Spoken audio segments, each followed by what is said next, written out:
La energía también es un factor clave para nuestra economía y en esta tarde queremos presentar el análisis que hizo Ramón sobre cómo podría impactar a Paraguay que ahora José Ignacio Lula da Silva haya sido electo presidente.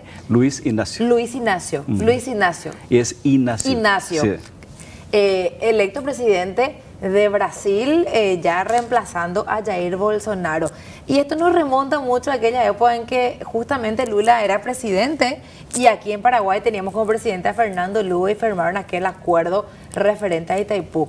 ¿Cuál es tu lectura de todo este panorama, Ramón? La primera pregunta que se hace la gente, incluso los colegas y los especialistas, es si con Lula o con Jair Bolsonaro vamos a estar mejor desde la perspectiva de Itaipú. Entonces, lo que uno hace inmediatamente es remontarse al pasado, hasta el 2009, 25 de julio, cuando ellos, Lugo por Paraguay y Lula por Brasil, firman una declaración presidencial, un documento en definitiva, pero que no tiene ni fuerza de ley ni carácter de ley. En ese documento hubo muchos puntos relacionados con Itaipú. Entonces, ¿qué podríamos rescatar de lo concretado? Son 31 puntos que figuran en ese documento. Y básicamente dos, Gladys, o tres se pueden mencionar como concretados.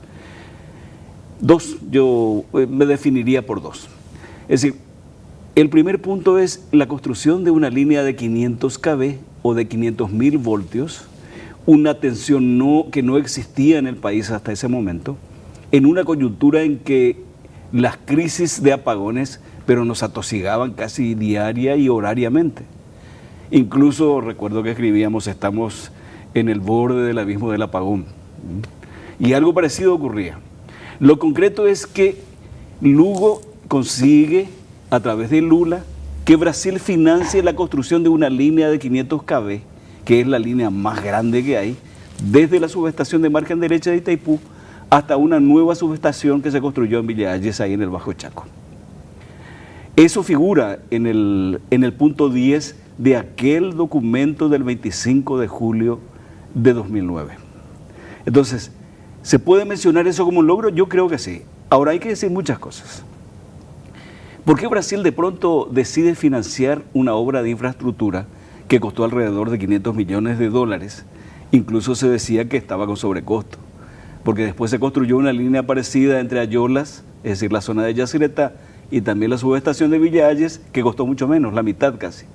Entonces, lo concreto es que Brasil financió esa obra en Paraguay a través de los fondos del Mercosur.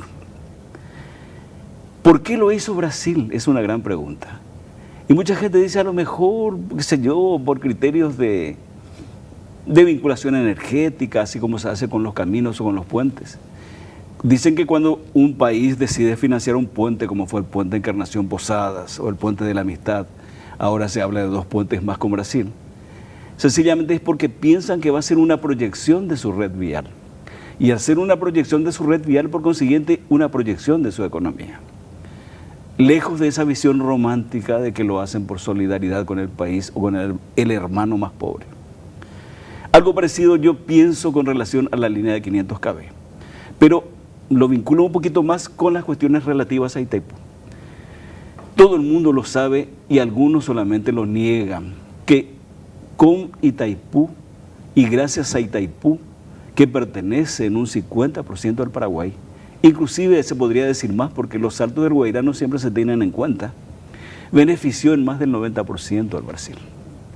Y nosotros, si nos beneficiamos en un 10%, tendríamos que quedar felices. Entonces, decía yo, ¿no será una suerte de decisión política de morigerar un poquito el sentimiento ya adverso del Paraguay con relación a Brasil en lo concerniente a Itaipú? ¿Vos qué opinás, Gladys? Bueno, primero, Brasil siempre se va a comportar como Brasil, como imperio. A mí me da poca esperanza el hecho de que esté de pronto un presidente socialdemócrata.